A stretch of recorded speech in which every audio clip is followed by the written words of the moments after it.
What's up, guys? I'm Lucas Krubeck. I'm a physical therapist assistant here at Advantage Rehab, here with Lori, my fellow PT. Hopefully you found this video after going to our Bike Fit clinic, and we're going to talk about some of the stretches that are going to help us kind of counteract the repetitive postures, the position we find ourselves in when cycling, which will often kind of put us in a big flexion position. So we're going to talk about some of those, and Lori's going to help us demonstrate. We're going to start from the head and work our way down, essentially. We're going to start by talking about some cranial cervical flexion.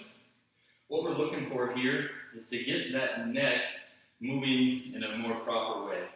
You'll notice here that she's hinging at that fulcrum just right below the ears, trying to get some nice gentle motion happening and staying out of those big, strong neck muscles, those sternocleidomastoids, etc.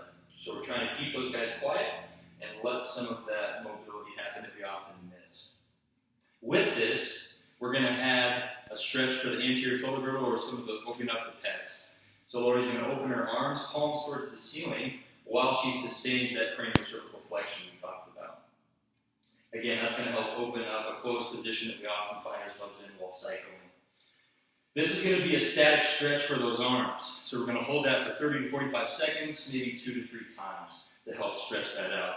Another piece that we can add, I'll give her a TheraBand here, is some repetitive motion and maybe even some strengthening here for those muscles that will help keep us open. And from that position, she's going to pull that band to the side. TheraBand's going to go right about across the collarbone so that we stay in a nice high position there. So there's just another option to open that up and maybe do some strengthening from that position. Next, we're going to talk about opening up the thoracic spine, middle part of our back that we often get kyphotic in or roll forward. And so you'll see that Lori turned the foam roller here. And it's important that her knees stay bent. Often when we teach this, people extend their legs, and it makes it hard to maneuver yourself, and it also can put more stress on the low back, which we want to avoid. We're going to keep that foam roller in the middle of the back. We're going to stay out of the low back, and you'll see that we're doing a repetitive motion. She's supporting her head with her hands and keeping that neck in a better position that way. She's finding the areas that maybe feel the tightest, and that's where you're going to work. Again, in that maybe 20 to 30 repetitions for a couple sets. Next, we're going to go prone. Again, we find ourselves in flexion positions. We're going to go for some extension here. And we're going to start with a prone press up. Lori's going to keep her hips into the ground, and she's just going to press through her arms like she's doing a push-up.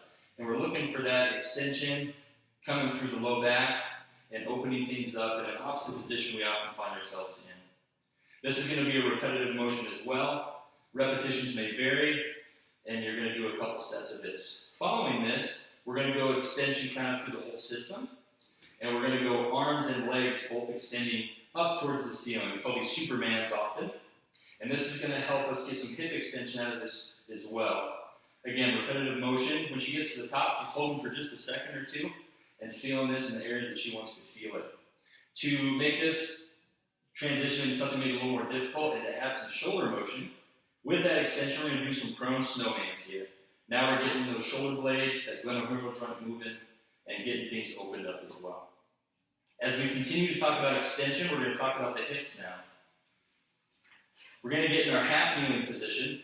Lori's going to show you what we often see with this stretch. Too much out of the low back. We're looking to open up the front of that hip and get hip extension. So we're going to tighten the glutes and pull that butt underneath ever so gently. Then we're going to initiate that stretch. You'll notice that it requires her to move a lot less in order to get that stretch, and now she's going to feel that right where she wants, which is on the front of that bottom supported leg.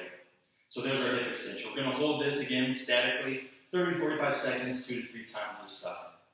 Next, going down the stream some more, is going into our calf or that ankle, and we're going to look for a dorsiflexion stretch here.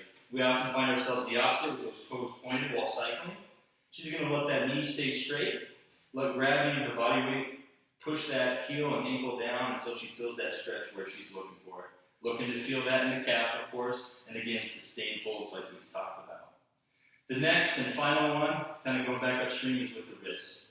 We spent a lot of time in the weight-bearing position there. Let's make sure that those tissues are loose and are ready to move. So just some general circles.